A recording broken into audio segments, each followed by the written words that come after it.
Welcome to Astebreed. Wow, that was offensive, Nick. Yeah, you didn't ask me to do it or anything. This is Ass to Bread on Instant Replay Live. Ass to bread. You never go ass to bread. Oh, right in the bread. What?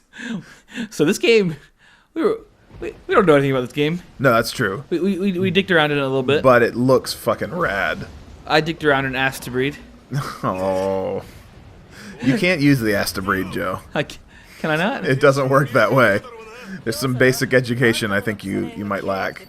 So I've never been a Gundam person, or really even a Mech show person. There are a few that I like. I don't watch any of those animes or anything, but I like the concept. I always thought mech robots that were shaped like people were just pretty preposterous. It's completely preposterous. If you have a moving vehicle, why not just have a spaceship with guns? Make it aerodynamic.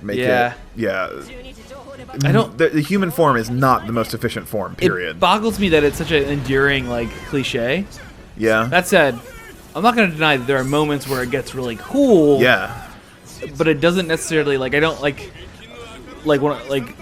I have a really unpopular opinion of Pacific Rim, so I'm not going to say what it is. Dude, that is, I cannot accept what you're saying right now. But for the exact reason, right? It just doesn't make sense to spend all of the effort and energy building a mech when you could build a ship or a gun. Just build a gun that does the same job, but it looks so much cooler for it to be a mech. I can't destroy these and I'm okay with things looking cool in the right context. In Pacific Rim, I have some issue with the context, but whatever. Look at that. That was rad. That was so cool. I love watching my allies die in slow motion. Being able to... So I think the advantage here, even though that one in the background is using a sniper rifle. Man, that was pretty good. The advantage here is you are playing a sort of martial fighting mech, right? With your sword. Yeah. And isn't that Still the only... preposterous? Well, preposterous, yes, but isn't that the only reason you would play a mech suit? I mean, not play, but build a mech suit, is if you wanted to Have sword? capitalize. Yeah, pretty much. So, the Outlaw Star spaceships had, grappling claws. Yeah, And they were still spaceships, but they, had, wrestling fights in space. Yeah, okay. Which was super silly. Yeah. That show was, the precursor to Firefly, so... Oh, yeah. In that way. Well, it was the precursor to Cowboy Bebop, which was the precursor to Firefly. If you like Firefly and magic and anime, then you get it all in Outlaw Star. Huh. I'm not, I've never seen Outlaw Star, but I have seen Cowboy Bebop. Fucking love it. Ooh, beat bop, boat. 1, 2, 3, let's go. We're just going to devolve, more and more every episode. It's going to turn into more sounds, less commentary, Well, less... we're reaching the Pewds, man. We're about to be the Pewds. Oh, wow. That is quite the statement for so many reasons. Not the least of which is that it's not true at all. I could just tap both of these buttons. It'd be so cool. So Joe and I are starting a block of recording with this game on a day that we are fucking exhausted. So Okay, I slept. yeah, you slept in the car ride home. We went up to the mountains for the weekend and spent our entire time in a concrete room with no windows. I liked it. It was actually in a conference room, but we went up there to work on. Our buddy runs a local gaming convention, and he's one of many people who runs the convention, and they promote literacy, and they're actually building a game that they can run at the con or at the library or in the local schools. They have the backing of the school system, but it'll be a tabletop RPG that you can actually bring in there, and it helps kids, sort of get excited about literacy, because it's masked learning. It's not it's not marketed as an educational game to the kids. And basically we workshopped it with the two of us, our buddy, his son, and 2 other guys for more than 12 hours yesterday. Probably about 13, 14 hours of sitting in a room just trying to mash together our heads and come up with a game. And then we woke up early this morning, had breakfast, drove back from the mountains. Joe and the other guy who was with us both crashed out 20 minutes into the road trip. I drove the rest of the way. And soundly. Not quietly. You snored the whole way home. And, have a mighty purr. and I just had to, and there's no like radio in the mountains, like it's all country songs. So there's nothing for me to listen to but you snoring for like the first hour of the trip until we're like clear of the mountains. Coming up on 103.97 is the sentient sounds of Joe snoring. The sentient? The sentient sounds of Joe snoring. Also, is your snoring sentient? Yeah. It's a whole beast, man. Like, it's what makes me dream. Wow. Without my snores, I couldn't dream. I don't understand. It whispers to me. It says, Joe. Joe. Flowers. Or whatever, whatever comes up. Okay. That's what I got.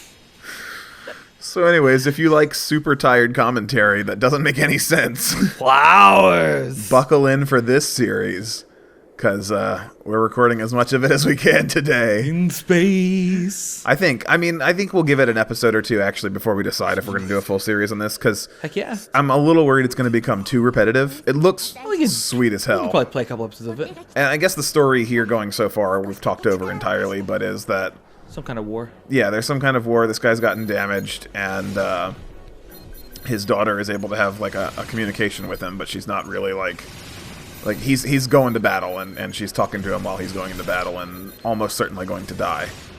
And our suspicion, strongly, is that after this prologue, which we haven't played yet, you actually get to play the daughter because he dies in this battle. And then our secondary suspicion is that maybe he comes back as a bad guy. But we don't know that. So it's not a spoiler. It's just a theory.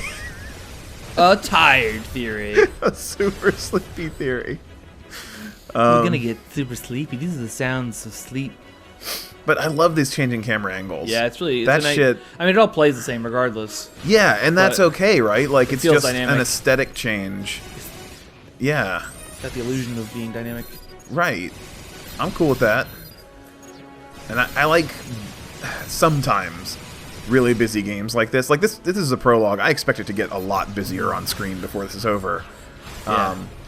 But it looks cool with a bunch of stuff coming out, and I expect will look cooler the more it does. But I do say sometimes, because sometimes bullet hells, God, they just get fucking ridiculous, right? Like, there's a certain balance that has to be struck. And often they do not. I got this in there was like Games of the Nippon or something like that, Humble Bundle, some kind of Humble Bundle full of Japanese games. So I had no clue what I was buying. But I'm pretty pleased with this being the first game we've played from it. Yeah.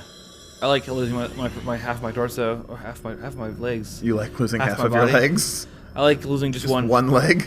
And one half my torso. And so you just have a leg and a half a torso? That's right. They call me halfsies. Thanks, Weird Al. What? Is that a Weird Al joke? No, but he did have that song where he's like, the guy's like, Weird Al's like, do you want any help? And the guy's like, no, I want you to cut off my arms and legs with a chainsaw. Oh, and then I did. Yeah. And he starts crying and bleeding all over the place. And I'm like, come on, man, don't you get it? Besides, now you got a really cute nickname, Torso Boy. Yeah. Is that an Albuquerque? Yeah. Yeah. Which also includes the other great one, which is, I haven't had a bite in 3 days. Well, I knew what he meant, but just to be funny, I took a big bite out of his jugular vein. God. No, Dad. No, Dad. Oh, don't leave us, please. Ooh, I'm really invested in the story. Credits. That's it. Game over. This has been Instant Replay Live.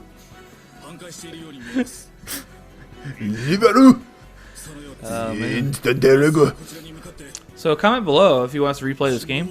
Yeah, I mean, we'll just keep playing this game. I did a really good job this time. Maybe Nick can play through it. I don't know. You died at the end. I don't think that's that good of a job. I got the bad ending this time, but I think the bad ending is more interesting.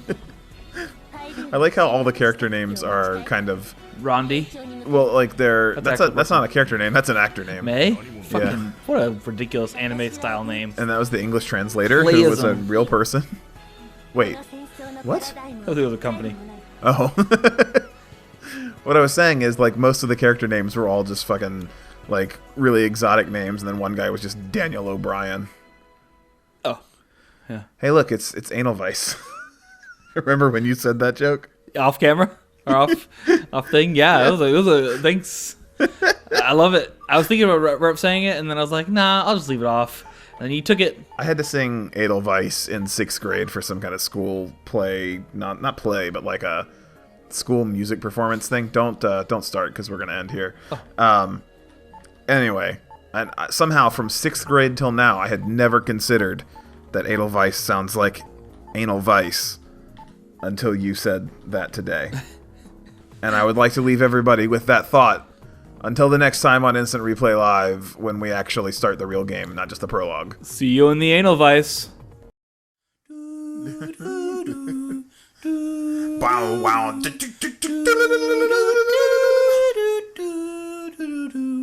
Really kick it. Yo, plans, free stroke, Sonic Golf. Sonic Golf.